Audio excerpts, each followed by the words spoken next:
কেমন আছেন সবাই? আশা করি ভালো আছেন। আজকে ২০ তারিখ। তো আজকে মিমিফাই কম্বোটা কিভাবে কমপ্লিট করবেন আমি আপনাদেরকে দেখিয়ে দিব। সবাই ফটাফট করে একটি করে লাইক দিয়ে দিন। আর নতুন আপডেট পেতে আমাদের টেলিগ্রামে ফলো করে রাখবেন।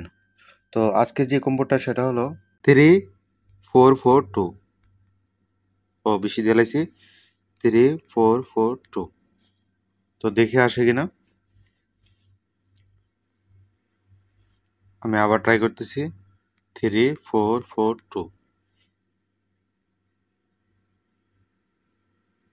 হ্যাঁ, অলরেডি চলে আসছে। তো আপনারাও ট্রাই করবেন। ইনশাআল্লাহ আপনাদেরও আসবে। তো আমি কোথায় প্রথম ক্লিক করছি যে পেটের এদিকে 3 একবার, পরে এখানে ২ বার ক্লিক করছি ঠ্যাঙ্গের এই পাশে, আর বুকের এই পাশে একবার ক্লিক করছি। ঠিক আছে? এইভাবে কিন্তু চলে আসছে। তো আপনারা যদি টেলিগ্রামে যদি যুক্ত না হয়ে থাকেন তাহলে অবশ্যই করে নিবেন। এখানে দেখেন বিভিন্ন ধরনের কোড, কম্বো কখন কি আসবে সবকিছু কিন্তু আপডেট দেওয়া হয়। আপনারা এখানে যুক্ত হয়ে নেবেন। আপনাদের জন্য এটা তৈরি করা। সবাই ভিডিও ডেসক্রিপশনে লিংক পাইয়া যাবেন। ঠিক আছে? সবাইকে ধন্যবাদ আজকের ভিডিওটা দেখার জন্য।